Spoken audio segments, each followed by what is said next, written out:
Hello and welcome to this tutorial. In this tutorial, we shall go through the process of filing KRA returns using ITR. This is the easiest and the quickest way. We shall just use 3 minutes to complete.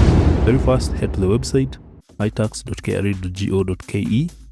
Make sure you have your login details, the PIN and the password, then complete this security stamp. Once you've done that, click login. In your dashboard, you have something like this. Just head to returns, then scroll down up to ITR for employment income. Then you shall have something like this. The only interest here is the return period. You're filing for the previous year.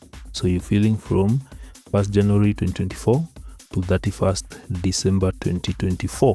We are in 2025. So do you have employment income? That is the other question there. Just select yes, then click next.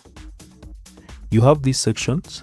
Remember the advantage of using ITR, all these sections are pre-filled with the important details. All your details are captured there. So head to the last one, section T. Click section T, the last one there, and you shall have something like this. Everything is pre-filled. You can see the relief is there. So at the end there you have 14,981. You have to balance that and have 0 at the end there, or a figure that is very close to 0. So the only thing that you need to fill here is the defined pension contribution. It is not there. You get this one from UP9 form, the total for the whole year. So in my case, it is 49,939 and 20 cents.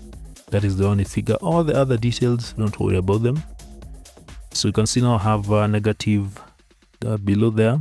So all the other figures, you don't need to fill them. The relief is there, the tax and so on. So after doing that, you can see the figure is negative 0.06, very close to 0. Submit.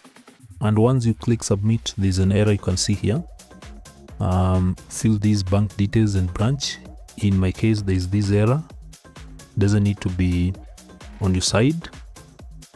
So ensure you fill everything. Let me give the bank details if you're required to do so. So once you're done, you can click next, or simply you can decide click next, or maybe you can just go there and head to section T. That is the section that you need, and from here you can click submit. Are you sure you want to submit?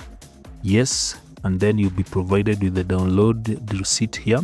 The receipt is here. Just click to have it, and that is all. You're done. That is a receipt, and that's all you're supposed to do.